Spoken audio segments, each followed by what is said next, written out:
ज़िमनी इंतखाब में शिकस्त का गम या फिर अपनों से मायूसी। जो ख़ुद को एहतजाज का चैम्पियन या एहतजाजी सियासत का चैम्पियन कहते हैं सुहेल आफरीदी साहब, बिलाखिर उन्होंने एहतजाज का ऐलान कर दिया है और PTI ने अपनी हिकमत अमली बता दी है। 26 नवंबर एहतजाज को जब 1 साल मुकम्मल हुआ, दुआई तकरीब हुई पेशावर में, वहाँ पर उन्होंने बाकायदा ऐलान किया और बता दिया कि किस किस रोज़ जो है वो एहतजाज होगा और कहाँ पर एहतजाज होगा और क्या इसके मकासद हैं, और जो इस एहतजाज में नहीं आएगा यानी जो MNA, MPA, सेनेटर, उसके साथ क्या होगा वो भी उन्होंने बता दिया है। तो देखिए पहले कि सुहेल आफरीदी साहब जो कि इस वक्त भी आखिरी खबरें आने तक धरना दिए बैठे हैं अडियाला के बाहर, वो दुआई तकरीब में क्या फरमा रहे थे, क्या ऐलान उन्होंने किया। हर मंगल को हमारे जितने भी पार्लियामेंटेरियन हैं पूरे पाकिस्तान से, हमारे MNAs, हमारे MPAs, हमारे सेनेटर, इन सबको इस्लामाबाद हाई कोर्ट के बाहर होना चाहिए। जो MNA, MPA और सेनेटर मंगल के दिन इस्लामाबाद हाई कोर्ट के बाहर नहीं होगा, हम उसको नेम एंड शेम करेंगे इंशाअल्लाह ताला। इस्लामाबाद हाई कोर्ट के बाहर इसलिए उन्होंने पुरअमन एहतजाज करना है क्योंकि ये लोग इमरान खान साहब और उनकी अहलिया के केसेस नहीं लगा रहे। 1 बजे तक इस्लामाबाद हाई कोर्ट के बाहर, उसके बाद इमरान खान साहब की बहनों के साथ वो अडियाला जेल भी जाएंगे और वहाँ पर भी बैठेंगे। ऐसा नहीं हो सकता कि मेरे और आपका लीडर तमाम अज़ियतें बर्दाश्त करे, उनका खानदान तमाम अज़ियतें बर्दाश्त करे, और जिसके नाम से हम MPA, MNA और सेनेटर बने हैं, हम घर में बैठे, हम घर में नहीं बैठेंगे इंशाल्लाह। इसके बाद जुमेरात को आप मेरा नाम दे रहे हैं, इंशाल्लाह हर जुमेरात को मैं अडियाला जेल जाऊंगा जब तक मेरी मुलाकात इमरान खान साहब से नहीं करवाते। शामी साहब, इब्ने इंशा से माजरत के साथ फिर से आंखों में ख्वाब इंशा जी, एहतजाज एहतजाज एहतजाज इंशा जी, शायद ये वो कहना चाह रहे हैं कि अब जो कुछ करना था कर लिया। जब वो आए थे उन्होंने कहा था हम हर बार आजमाएंगे, हर कोशिश करेंगे आईनी और कानूनी, लेकिन जब कुछ नहीं हुआ तो अब उन्होंने एहतजाज की कॉल दे दी है। इश्क ना हो तो दिल लगी, मौत ना हो तो खुदकुशी, ओह, ये ना करे तो आदमी आखिर कार क्या करे। हफीज जलंधरी का शेर है। सही। बात यह है कि मसला क्या है, मसला यह है कि उनकी मुलाकात जो है वो करवा दी जाए इमरान खान साहब से, ठीक है, और उनकी भी करा दी जाए या फिर उनकी बहनों की हो जाए, उनके वकला की हो जाए। अब 4 नवंबर के बाद बैरिस्टर गौहर ने कहा है कि 4 नवंबर के बाद उनसे कोई मुलाकात नहीं हुई जी।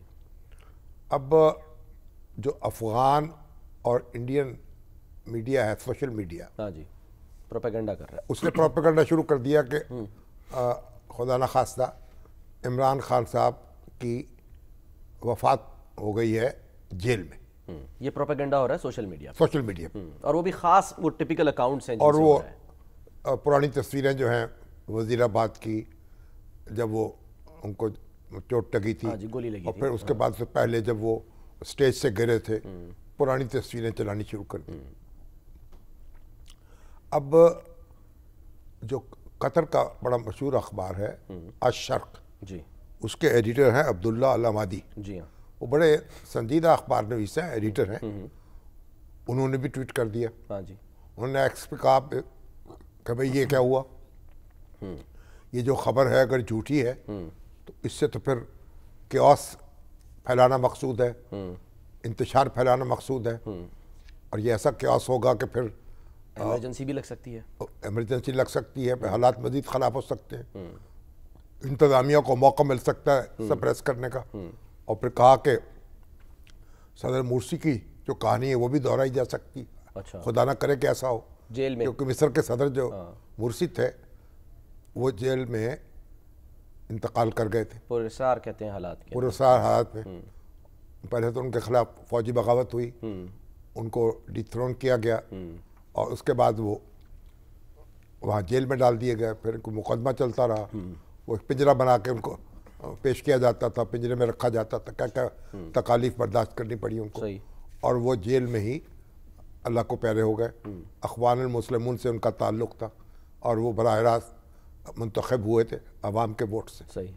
तो उनका जो मुर्सी पाकिस्तान में अगर एक और मुर्सी जैसा वाक़या हो गया तो ये अल्लाह ना करे कैसा हो और पाकिस्तान पर इस तरह की कोई उस्ताद जो है पढ़े। तो ये तो हम भी इसमें उनकी इसमें शरीक हैं।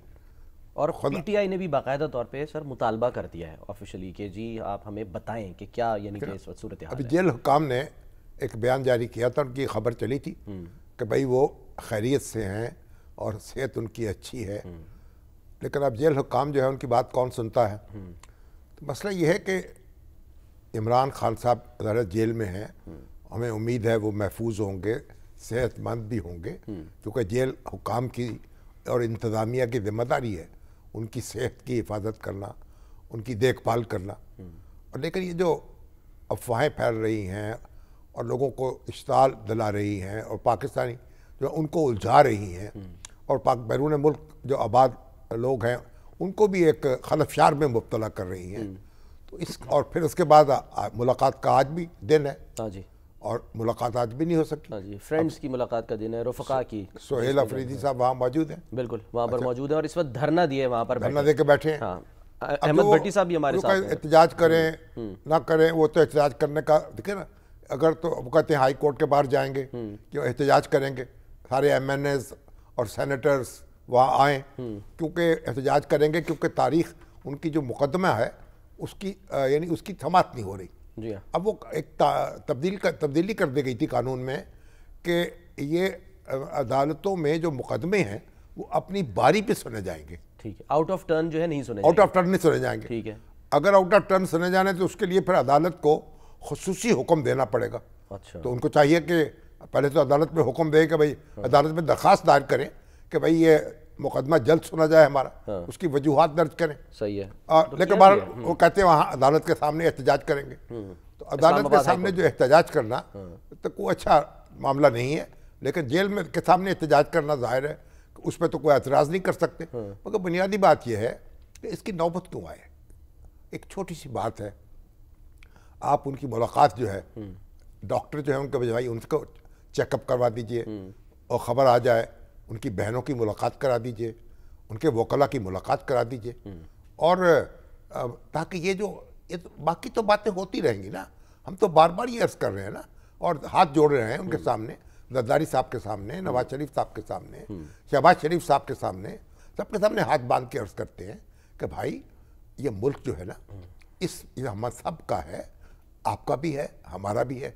तो इसमें थोड़ा सा वुसअत क़ल्बी का मुज़ाहरा कर ले। और ये जो खबरें हैं ना, जो मनगढ़ंत खबरें फैलाई जा रही हैं, इनको क्यों आसाब तोड़ते हैं पाकिस्तानी कौम के। पाकिस्तानी कौम इसकी मुस्तहिक नहीं है कि उसके आसाब पर इस तरह हथौड़े बरसाए जाएं। ये एक बड़ी बहादुर कौम है। अभी आप देखा कि इसने एक मार्का जीता है इंडिया के खिलाफ, अपनी फौज की पुष्ट पे खड़ी रही है। और अभी पाकिस्तान के लोग जो हैं तमाम तर मुश्किलात के बावजूद अपने वतन से जुड़े हुए हैं।